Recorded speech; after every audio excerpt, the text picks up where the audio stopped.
Dan anak ajaib motong berdiri dengan bangga di udara kuil Wuxin. Melihat tata yang begitu tinggi sehingga terlalu tinggi. Dan jarang melihat apa yang Anda lihat di mata satu sama lain. Tetapi menghela nafas. Dalam pertempuran besar seperti itu, Putra Baize dan orang-orang itu tidak akan benar-benar dipukuli sampai mati di sini, kan? Anak ajaib itu langsung melirik Jinmu Silang, melayang di depan kerumunan Qin Yichen, dan tiba-tiba tersenyum. Tuan Bai, apakah ini waktu yang sulit untuk menangkap kesempatan yang Anda berutang budi kepada kami? Segera, sikap keajaiban terhadap Jinmu Silang tidak begitu sopan. Yang pertama membuka kepalanya. 10 tua, apakah Anda akan bergabung dengan orang ini?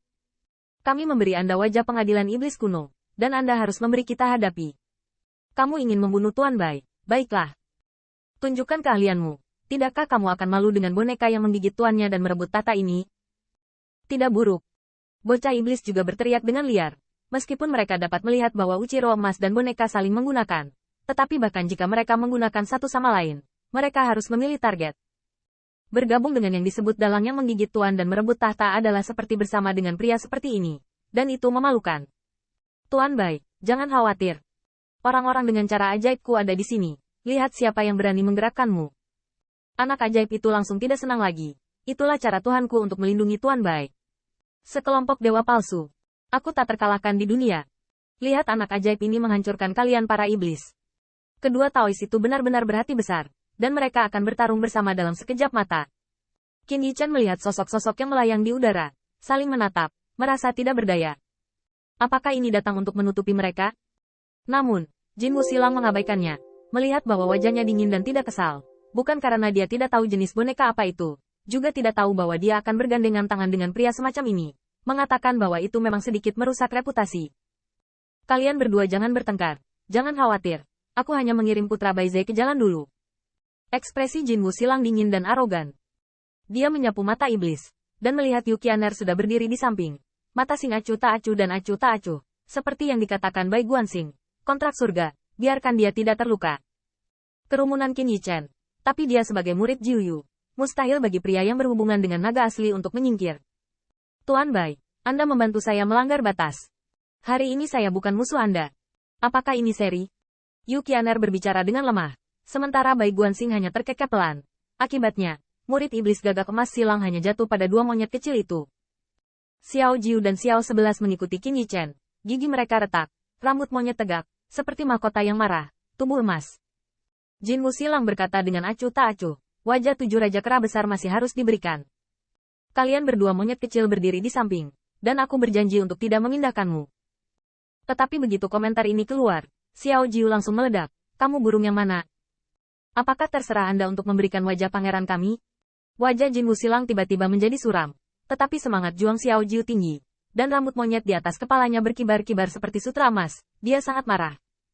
Meskipun Hua Guosan tidak ada hubungannya dengan dunia.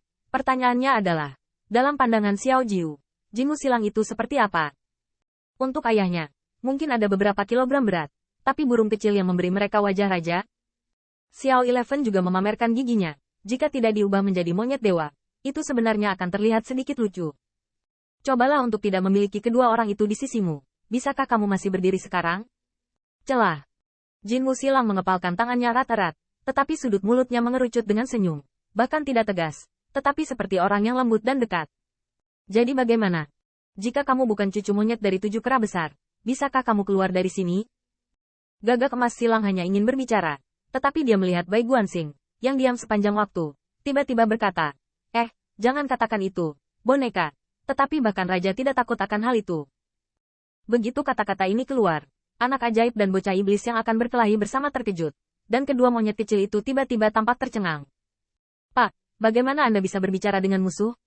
Qin Yichen tidak bisa menebak pikiran Bai Guanxing, tetapi dia bisa merasakan bahwa boneka itu sangat kuat. Setelah bergandengan tangan dengan istana iblis kuno, dia tampaknya mampu berdiri di atas tahta Aula Wuxin dan mendominasi semua kehidupan dan kematian di kota. Tetapi pada saat ini, Bai Guanxing hanya menatap boneka itu sambil tersenyum. Dia tahu generasi pertama dari boneka itu dan bahkan berdiskusi dengannya. Tentu saja, prosesnya tidak menyenangkan, dan bahkan setelah boneka itu berhasil, dia melakukannya. Mengejeknya.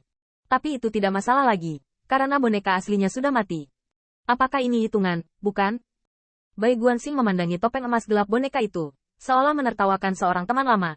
Ini adalah kesombongannya. Namun, di Aula Wuxin, Kaisar Boneka tidak pernah membuka bibirnya. Tetapi ada semburan suara acuh tak acuh yang bergema. Aku hanya menggunakan apa yang dia lakukan padaku. Padanya, Putra Baize, apakah kamu akan mengutak-atik benar atau salah, dan membuat Kaisar melakukan kejahatan? Sepertinya kamu tidak punya pilihan lain selain berbicara. Kamu sangat cerdas. Bai Guanxing tiba-tiba tersenyum. Tidak heran kamu bisa menipuku. Bai Guanxing tampaknya mengakui secara terbuka bahwa dia bukan laki-laki sama sekali, kecuali tamparan di mulutnya. Bagaimanapun, boneka itu sangat kuat, dan tidak ada kontrak surga di tubuhnya. Hari ini, itu membuatnya tidak bisa keluar dari istana Wuxin. Dan senyum Bai Guanxing berlanjut, seolah-olah tanpa wajah dan tanpa kulit, karena aku hanya bisa menggerakkan mulutku. Bagaimana kalau membiarkanku mengucapkan beberapa patah kata lagi sebelum aku mati? Kamu baru saja mengatakan bahwa kamu tidak takut pada Raja Dewa. Dengan cara ini, kamu memiliki kemampuan untuk tidak takut pada Raja Dewa. Mari kita lihat bagaimana caranya. Topeng Kaisar Boneka sangat dingin. Kamu tidak layak dibandingkan dengan Raja Dewa dalam kehidupan ini. Kamu tidak perlu membunuhmu. Bai Guanxing mengangguk lagi dan lagi. Dia tahu kekuatannya sendiri dalam hidup ini. Tetapi dia tersenyum lebih cerah. Tapi saya pikir kedua leluhur penyihir itu benar-benar ingin tahu, kan? Begitu kata-kata ini keluar, mata Zhu Jiuyin menyipit, dan setiap helai rambut merah Zurong yang mengamuk dan kejam didirikan, seperti dewa penyihir dalam api. Dan dia juga waspada. Dan Jin Wuxilang juga merupakan murid iblis yang gemetar. Tanda seru. Bai Guanxing harus mati hari ini. Dan dia telah mengatakan sejak lama bahwa dia dan boneka hanya menggunakan satu sama lain. Dan setelah musuh yang sama diselesaikan, mereka akan terus menjadi musuh. Oleh karena itu, Bai Guanxing benar. Dia harus menjaga boneka yang disebut sarana untuk tidak takut pada raja. Dan dia juga terkejut dan bahkan menghina. Apakah boneka itu memiliki kemampuan ini? Namun, sejak Bai Guanxing telah memulai, pada saat ini, tidak hanya Gagak Emas hilang, tetapi juga Yue Gaoge, yang niat membunuhnya sama-sama tertinggal. Tergerak, Yu Qianer juga mengangkat kepalanya, mata aprikotnya bersinar. Mereka sama-sama cemburu, dan bahkan lebih penasaran dengan kartu hall boneka itu. Bagaimanapun, tuan mereka adalah Raja Dewa, dan Kaisar Boneka seperti musuh tetapi bukan teman. Jadi perlu untuk menanyakan tentang tuannya mengapa orang ini berani mengucapkan kata-kata gila seperti itu. Bahkan jika kamu hanya bisa menggunakan mulutmu, Putra Baize harus diyakinkan. Zhu Jiuyin tampak tersenyum tetapi tidak tersenyum, seperti melawan naga asli dan 10 protos seumur hidup. Melihat bahwa dia akan mengirim Bai Guanxing di jalan, dia tidak bisa menahan diri untuk tidak menghela nafas dengan emosi.